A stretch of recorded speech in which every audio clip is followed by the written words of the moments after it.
Hello everybody, Ben Rogers here, the Raptors Digest, and the Toronto Raptors are NBA champions. It's been a couple days now since we won the chip, but it's finally starting to set in. Seeing everyone react and all the fans just go wild. We haven't seen the parade yet, but it's almost surreal as a fan of this team for so long. I'm so happy to see this actually come true. The whole country's on wheels, so I'm super excited. And if you want to hear our initial reaction to the championship, definitely check out Riker and I's initial reaction. But this video isn't about all that. It's about my favorite player of all time, and he's eclipsed Steve Nash from my point of view. I've been mentioning on the podcast, but Kyle Lowry, he's been through it all with this team. He's the most disrespected player in NBA history, in my opinion, and this is going to be obviously a subjective podcast, so feel free to disagree with anything I say, but obviously I'm rooted in bias and my appreciation and love for Kyle Lowry as a player and as a teammate and as a Toronto Raptor, so I apologize if some of this sounds hyperbolic, but I'm going to speak my truth and my opinions just on him as a player. And in my opinion, he is the most deserving, not only Toronto Raptor, but player in this season to win a chip. And he's been in my eyes for the past 3-4 years, but he's officially become the greatest Toronto Raptor of all time. Now, I want to preface this by saying there's a difference between greatest and best. Best is the most talented, the most skilled, the most, you take a guy one-on-one, you're gonna pick him in a one-on-one battle. But like, greatness has to do with legacy. Greatness has to do with your impact on a team as a whole. It doesn't just singularly focus on, because Kawhi Leonard is a better player right now than Kyle Lowry's ever been in his career. There's no debating that. Kawhi Leonard's the best player in the NBA currently, and we've never had a player like that. But for all the other criteria that goes into being the greatest at something, I think Kyle Lowry is that player. He's that player for the Toronto Raptors, and I'll get into all the reasons why. But first, we got to look at this man's story. The Toronto Raptors were a horrendous franchise when we traded for him. The Toronto Raptors traded a first-round pick for Kyle Lowry. He was kind of nagging with Kevin McHale in Houston. Even though he had a pretty solid couple years in Houston, he was always getting in conflicts and arguments with the head coach and the front office in Houston. So they moved him away for a first-round pick that ended up becoming Steven Adams, and it was sent to Oklahoma City eventually. But Kyle Lowry's coming in here to be the next point guard for the Raptors. He was only 26 years old when he came over, and this team was horrendous. We had Andrea Bargnani here. He was our superstar player. Jose Calderon was the starting point guard. And yes, Jose was, I love Jose as a player in his history. I grew up with a Jose Calderon jersey, but he was not a guy that was going to lead us do the things Kyle Lowry did. And Kyle Lowry came over his first couple games, had a 30-piece in both. I was really amped up to see him just come on this team, but unfortunately, I believe he got hurt. Jose Calderon came back and stole the starting position, and Kyle Lowry ended up being a bench guy for the Toronto Raptors for most of that first year until the eventual Rudy Gay trade happened, and Kyle Lowry cemented himself as the starting point guard for this team. And fans of the Raptors know the Rudy Gay trade ended up not working out in the greatest favor for the Toronto Raptors, even though it was a smart move for Brian Colangelo to try out. We ended up trading Rudy Gay for Patterson, Graves Vasquez, John Solomons, and Chuck Hayes. And that's when Kyle Lowry really became the leader of this team. He had a bunch of role guys around us. Because Rudy Gay, when he was on the roster, he was looked at as the best player. Some people argue DeMar, but it was Rudy Gay's sort of team. That's super weird to say right now. But once that trade happened, we traded Rudy Gay, Kyle Lowry stepped up to become the leader of this team. And I know he was in other trade rumors going to the Knicks and all that, but that was the moment when he took over. The Toronto Raptors that season behind Kyle Lowry and DeMar, it was a remarkable turnaround that year. We were like the 10th seed, and then we ended up becoming third. We took the Brooklyn Nets, who had Paul Pierce, Kevin Garnett, Darren Williams, Joe Johnson, and Brook Lopez. I think Lopez was out for the series, but we took that star-studded team to 7 games, despite the fact that the Raptors hadn't made the playoffs, and it felt like 10 years, even though it was probably less.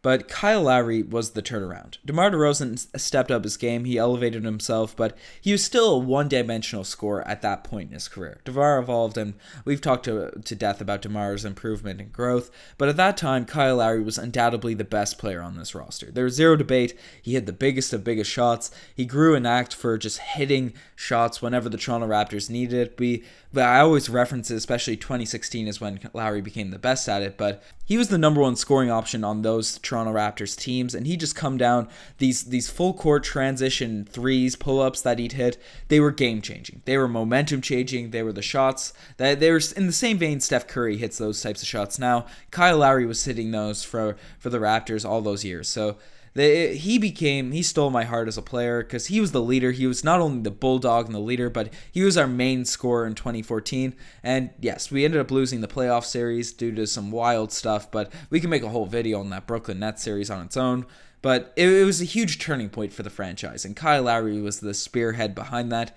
Then the next season we ended up being the first seed up until Christmas, or back and forth for the first seed that year. Kyle Lowry was having by far the greatest season of his career for the first few months, and him and DeMar DeRozan were just tearing the league apart. And then unfortunately DeMar DeRozan goes out with a groin injury for about 2 months, I want to say, maybe a bit less.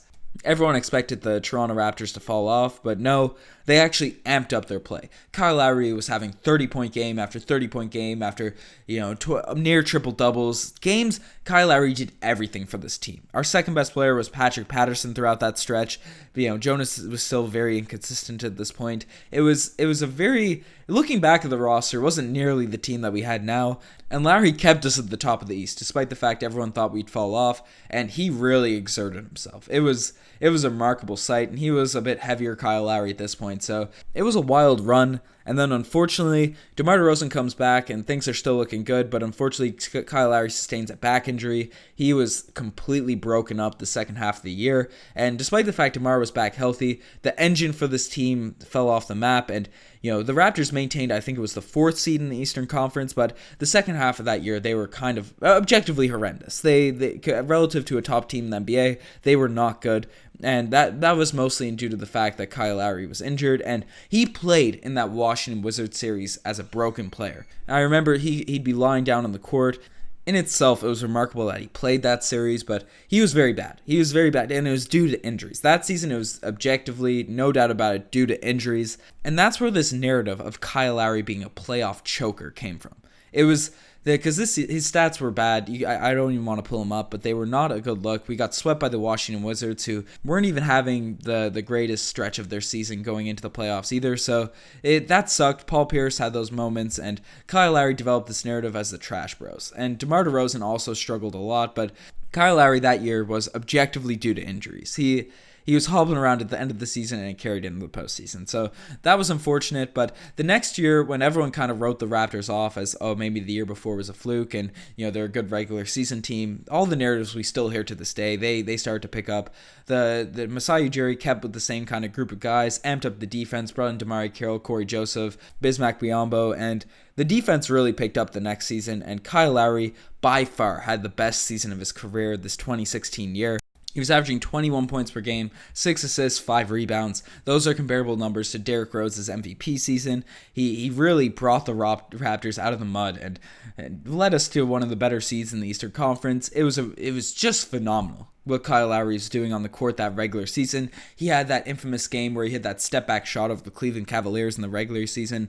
And I was just super excited to see what the Raptors were going to do in the playoffs. Even though Damari Carroll struggled, it was the Corey Joseph, the additions. Bismack Biyombo looked all right, and then obviously things turned around in the playoffs where he became just a star. And then unfortunately, at the end of the season, he messed up his elbow. I'll put an image on the screen. And in the first round of the playoffs, just really couldn't shoot the basketball. He really couldn't knock it down, and then those narratives really amplified that year about Kyle Lowry and DeMar being chokers because we were playing against the Indiana Pacers, and we really struggled to get past them. Paul George, they weren't a true 8th seed, though, or 7th seed, because Paul George, he obviously had the injury the year prior, and really took him till the middle of the year to get his team back on track. And Paul George played remarkable. Kyle Lowry, despite the fact he couldn't shoot, though, he did everything else on the court to make sure the Raptors were going to win games. And when Kyle Lowry wasn't on the court, the team would just get obliterated. It was really unfortunate to watch. Even with his shooting struggles, the Raptors almost looked G League-esque when Kyle Lowry wasn't on the court. He really kept everyone together, despite the fact the whole other, the Indiana Pacers defense was completely locked in on him and DeMar. And it was really Kyle that kept us in a lot of those games. Obviously, Norman Powell had the birth of Norm God in that series, and we ended up winning against the Pacers. But once that elbow that you saw on the screen got healthy in the second round against the Miami Heat, That's when we really got to see a true healthy Kyle Lowry in the playoffs, and he didn't disappoint. He was hitting 30-point game after 30-point game against this Miami Heat team, this playoff-tested Dwayne Wade, Gordon Dragic, all these types of players. And the Raptors ended up in 7, beating this Miami Heat team that everyone expected to knock out the Raptors. It's kind of wild to see how many people that picked against the Raptors in the series, because Lowry's back healthy, and I guess it was because everyone wanted to see the Dwayne Wade, LeBron James conference finals matchup, but Kyle Lowry was having none of it. And yes, the game, he had the half-court shot, but that was probably his worst game of the series. He had big night after big night, and the Raptors ended up pulling it out against the Miami Heat in 7, which was a great sight. And then that conference finals against LeBron James. Yes, he struggled in 2 games on the road, but the 2 games at home that they won against the Cavs, I know it's a meme now that Kyle Lowry plays better on the road, but in the 3 games at home, it was... I was shell-shocked. The Raptors had never been close to this position before. We're going up against the best player in the world, and Kyle Lowry just was raining threes on the Cleveland Cavaliers that whole series when the Toronto Raptors were at home. Even Game 5 on the road, he was the only player that performed, and he really I thought he would completely change the narrative as a playoff choker, because his stats...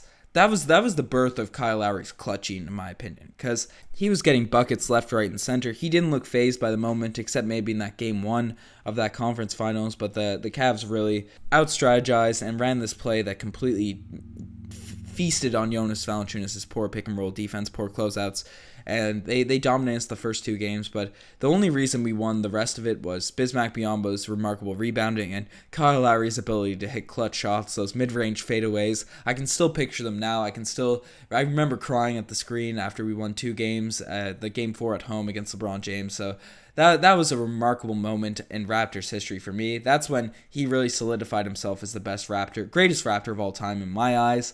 And then we move forward into a couple more unfortunate years for the Raptors in terms of playoff performances. Lowry, once again, remarkable in the regular season for both years. But the Raptors ended up getting swept by the Cleveland Cavaliers in 2017 2018. And that 2017 season, Kyle Lowry was literally the only player doing anything. We signed Serge Ibaka, who had a solid series against the Bucks, but completely fell apart against the Cavs. DeMar DeRozan couldn't really he couldn't throw the ball in the ocean. But Kyle Lowry, I remember, in 2017 had 2 20 or 30-point games in the first 2 games of the series, and then unfortunately went down with injury in the last couple, so the Raptors got completely blown out. I was super sad to see that. And last year we had the podcast going, and you can listen back to our reactions. The only player that played well in the playoffs last year against the Cleveland Cavaliers was Kyle Lowry. So he's the only person that really stepped up in those series, despite the fact we were completely outmatched by the Cavaliers. But the common theme with this team was that when Kyle Lowry was on the court, the Toronto Raptors were 1,000 times better. And I'm a huge DeMar DeRozan fan, but he really didn't have that impact for this team. And then off the court, Kyle Lowry kept the guys focused. He was the leader.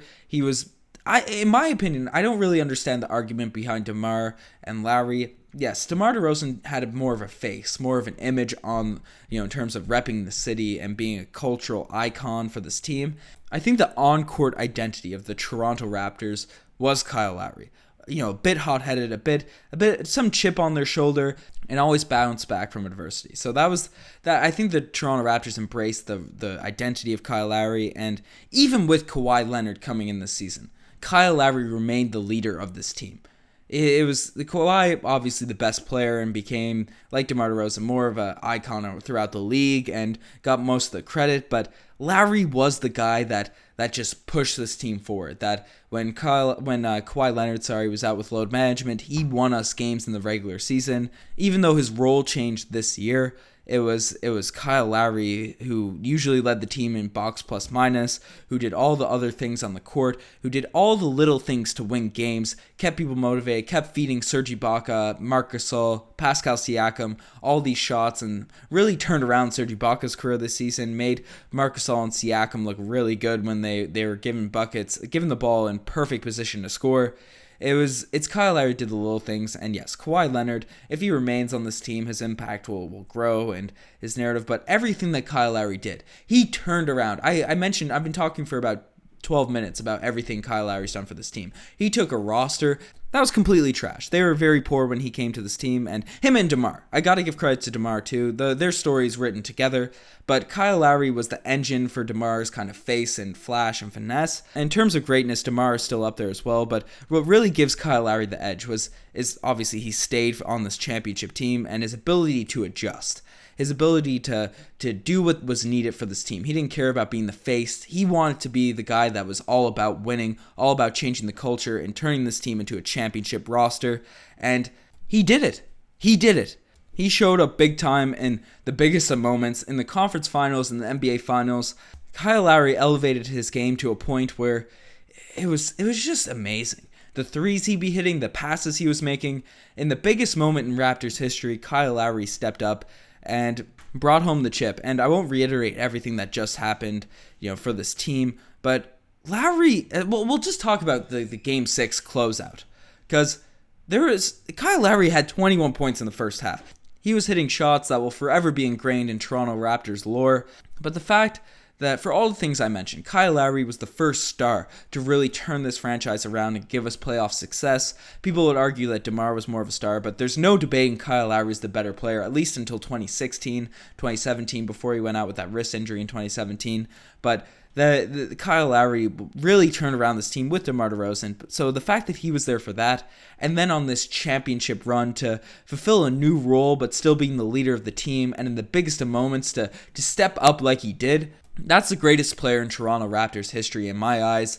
And everything that he went through, because I kind of overlooked it a little bit in this podcast, just talking about the positives, but Kyle Lowry has been beaten down by the media, been given false narratives about his play, given just a label as a choker, as a failure, as a leader of a franchise, and that's all foolishness. That's all whack. I'm not going to obviously swear on this podcast, but it's been angering me so much as a Toronto Raptors fan.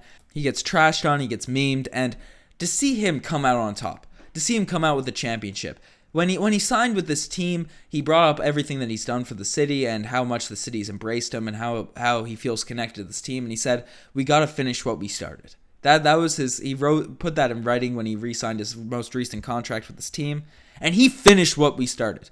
DeMar, when Chris Bosh left, he said he got us. Him and Kyle Lowry really got us out of the mud, which is true. But Kyle Lowry finished what he started. He finished what those guys started. He finished what Masai did, Masai's plan to bring Kawhi and all that. It was Kyle Lowry that's been here through it all, and it's remarkable. There's no better sight, despite the joys of the remarkable joys of winning a chip and seeing the Raptors celebrate and all that. There's no better feeling than Kyle Lowry hoisting up that trophy after they won the chip. So this is my rant on Kyle Lowry being the greatest Toronto Raptor of all time, why he's the most deserving player to win this championship. We're going to break down all of these stories, and the whole Toronto Raptors team deserves it, but I hope this wasn't super rambly. I just wanted to tell the story of Kyle Lowry, tell you guys why I believe he's the greatest player, everything that he's been through, and give credit to this man. He's impacted my life. I'm probably the primetime age for him to really, for a star on a team to really impact, but he certainly is. Just the way his drive and all that, he's motivated me as a person, and everyone my age, everyone that's watched the Toronto Raptors across Canada. Just shout out to Kyle Lowry. That man is an NBA champion, and I couldn't be happier in saying that. Anyways, you guys are the best for making this far. Check out the Twitter, the Instagram, all that cool stuff. Tweet at Kyle Lowry too. Congratulate that man, because he deserves it. As I mentioned, we're going to be breaking down all of these stories and everything that we can about the Toronto Raptors and celebrate this moment, because there's no better time to be a Raptors fan, and life is good. Life is really good. All right, cheers.